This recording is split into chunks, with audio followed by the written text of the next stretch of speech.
በሕማማት ክርስቲያኖች ምን ያደርጋሉ ሲባል ራሳቸውን ለሰጣቸው ጌታ ራሳቸውን ይሰጣሉ። በዓይናቸው በጎ ነገር ብቻ ከመመልከት ውጭ ለስጋ የሚሆን ነገርን ባለማየት፣ በጆሮ ለስጋ የሚሆን ነገር ባለመስማት፣ እግር ወደ ስጋዊ ነገር ባለመሄድ፣ አንደበት ስጋዊ ነገር ባለመናገር፣ ለሰውነታችን የሚገባውን ስጋዊ ጌጥ ከመጠን በላይ መታጠብ፣ ሰውነትን መንከባከብ፣ በምቾት ስፍራ ላይ መኖር፣ ለሰውነት ምግብ አጣፍጦ ማቅረብ፣ ዋዛ ፈዛዛ፣ ጨዋታ፣ እንዲህ ያሉ ነገሮችን ሁሉ ትተን ራሱን ለሕማም ለሞት ለኛ ብሎ አሳልፎ ለሰጠ ጌታ ራሳችን መስጠትን የምናደርግበት የምናሳይበት የስጦታ ሳምንት ነው። የምንሰግድበት የምንጸልይበት ምዕመናን በቤተክርስቲያን ተገኝተው ቀኑን ሙሉ ሲሰግዱ የሚውሉት በእኛ ስግደት ኃጢአታችን ይደመሰስልናል ብለን አይደለም፣ የኛ ስራ ያጸድቅናል ብለን አይደለም። የምናደርገው ራሳችን ለመስጠት ለኔ ብለህ ወደቅህ ሆይ እኔ ትቢያ ልሁንልህ፣ ለኔ ብለህ ተደፋህ ሆይ እኔ ልደፋልህ፣ ለኔ ብለህ ተገረፍክ ሆይ እኔ ልገረፍልህ ብለን ራሳችን ለጌታ ፍቅር የምናሳይበት ሳምንት። ሁልጊዜም እናሳያለን፣ ግን ዕለቱን ለማሳመን ነው እንጂ ክርስቲያን ኑሮው ሁሉ በክርስቶስ ፍቅር የታሰረ ነው እንጂ ዓመቱን ሙሉ ክርስቶስን ትተን በሳምንቱ የክርስቶስ የምንሆን አይደለንም። ይበልጥ ደግሞ በዓል ወስነን የምናሳይበት የምንገልጥበት ያቺ ቀን የማትረሳ መሆኗን የምናሳይበት ጊዜ ነው ማለት ነው። በዚህ ሳምንት ባልና ሚስት አብረው አይተኙም፣ የጣፈጠ ምግብ አይበላም፣ ቢቻል የጨው ቂጣ ባይቻልም ሰው ሁሉ እንዳቅሙ ጥሩ ውሃ ብቻ በመጠጣት ወይን የሚያሰክር መጠጥ ጣፋጭ መጠጥ ባለመጠጣት፣ ምቹ ቦታ ላይ ባለመተኛት፣ ስጋዊ ጨዋታዎችን ቀልዶችን ሁሉ በማስወገድ ዘፈን፣ ጨዋታ፣ ድልቂያ፣ ተድላ ደስታ በሕማማት የተደሰተ ሰው በትንሣኤ ሊያለቅስ ይገባዋል ይላሉ 318ቱ ሊቃውንት በፍትሐ ነገሥት ሲናገሩ።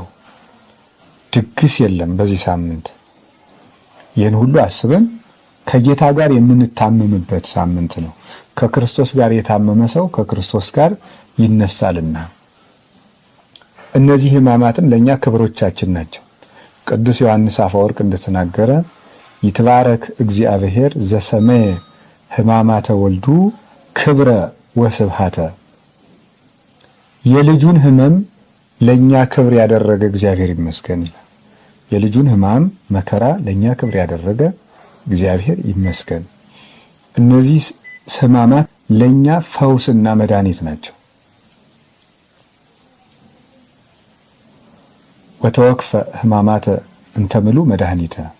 ቴዎዶሲዎስ የሚባል ሊቅ ሲናገር በሃይማኖተ አበው ድህነትን የተመላ ሕማምን ተቀበለ ይላል። ድህነትን የተመላ ሕማምን ተቀበለ። በተቀበላቸው ሕማማት ውስጥ ድህነት አለ፣ የሰው ልጅ መዳን አለ። ሲታሰር ከታሰርንበት ቁራኝነት እርግማን ፈቶናል፣ ቤዛ ሆኖናል። ሲከሰስ 5500 ዘመን የነበረብንን የዕዳ ደብዳቤ እና ክስ ደምስሶልናል። ወደምሰሰ መጽሐፈ ዕዳነ፣ የዕዳ መጽሐፋችንን ደመሰሰ ብሎ ቅዱስ ጳውሎስ በቆላሲስ መልእክቱ እንደተናገረ ደብዳቤያችንን አጥፍቷል። የአይሁድን ግርማ ወይም የሚያስፈራ የሚደነፋ ፊት በማየቱ ያጋንንትን ፊት ላየንበት ዓይናችን ቤዛ ሆኖልናል። የአይሁድን ይሰቀል ይሰቀል የሚል ድምፅ ስለሰማው ጆሮ ያጋንንትን ማስፈራራት የሰማንበትን ያንን ድምፅ ቤዛ ሆኖልናል። እሱ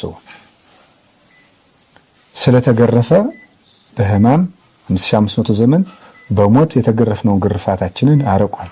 ስለመራቆቱ ከጸጋ ተገፈን የነበርነውን ወደ ጸጋ መልሶ የተጠመቃችሁ ሁሉ ክርስቶስን ለብሳችሁታል እንዳለ ቅዱስ ጳውሎስ በጥምቀት እሱን ለመልበስ አብቅቶናል።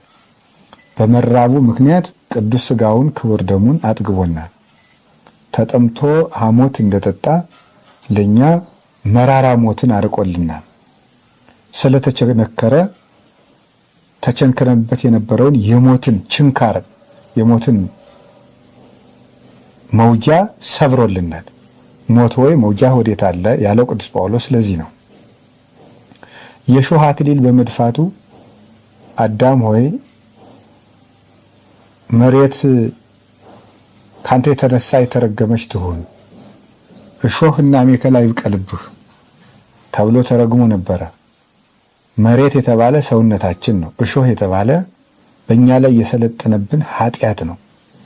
በራሱ ላይ የሾህ አክሊል በመድፋቱ ጌታ መድኃኔዓለም ኢየሱስ ክርስቶስ በእኛ ላይ የነበረውን እሾህ ነቃቅሎ ያጠፋ ዘንድ የኃጢአትን ስልጣንም ድል ይነሳ ዘንድ የሾህ አክሊል ደፍቶልናል። በመሰቀሉ ሞትን ሰቅሎታል፣ ቸንክሮታል፣ ድል ነስቶታል፣ ጥልን አጥፍቷል። በምድርና በሰማያት በአባቱና በእኛ በራሱ በእኛ በመንፈስ ቅዱስና በእኛ በሰውና በመላእክት የነበረውን በሕዝብና በአሕዛብ የነበረውን የጥል ግድግዳ አፍርሶ እርቅን ሰጥቷል። ውእቱ ሰላምነ ወነሰተ አረፍተ ማእከል። እሱ በመካከላችን የነበረውን የጥል ግድግዳ አፍርሷል፣ ሰላማችን ነውና ይላል ቅዱስ ጳውሎስ ኤፌሶን ምዕራፍ 2 ቁጥር 14። ማማተብ በዚህ ሳምንት አልተከለከለም፣ ማማተብ እንችላለን። ይህ ማለት በዚህ ሳምንት በነገራችን ላይ በመስቀል አምሳል መባረክ በብሉይ ኪዳንም ነበረ። ያዕቆብ በኦሪት ዘፍጥረት ምዕራፍ 49 ላይ ስንመለከት እንደምናነበው እጁን አመሳቅሎ የዮሴፍን ልጆች ይባረካቸው እንደነበረ ተጽፏል።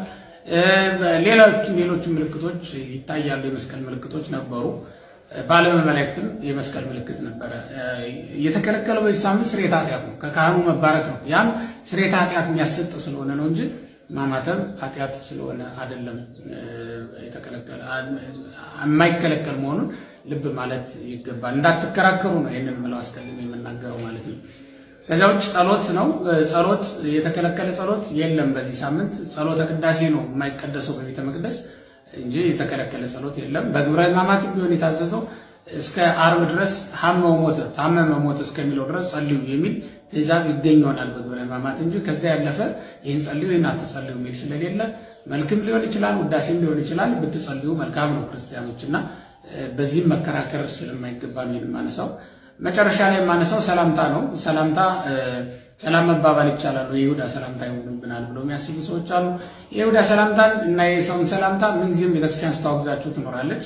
በየትኛውም ጊዜ የይሁዳ ሰላምታ የሚያቀርቡ ሰዎች አሉ እኮ። ይሄ ማለት ተንኮል ያለበት ፍቅር የሌለው ግን ደግሞ ላዩ ፍቅር የሚመስል ሰላምታ ማለት ነው የይሁዳ ሰላምታ። በእንዲህ አይነት አኗኗር የሚኖሩ ሰዎች እኮ አሉ። እንዲህም እየኖሩ ግን በዚህ ሳምንት ክርክር ሲያነሱ ይታያል። እና የተወደዳቸው እግዚአብሔር ቤተሰቦች ሰላምታው በራሱ የሚጎዳው ነገር የለውም እና ከይሁዳ ሰላምታ የራቀ ነው የኛ ሰላምታ፣ ምንም ጥርጥር የለውም። በዕለተ ሐሙስ ብቻ ግን በግብረ ሕማማት እንደተጻፈው ከሰላምታ ይከልከሉ የሚል ንባብ ተጽፎ ይገኛል። ከዚያ ያለፈ ግን አሁን እንደው የዛን ቀንም ቢሆን አድርገውት ቢገኙ ምዕመናን ኃጢአት ነው ማለት ግን አይደለም እና በዚህም እንዳትከራከሩ እንዳትጨናነቁም ነው ይህንን መናገሬ።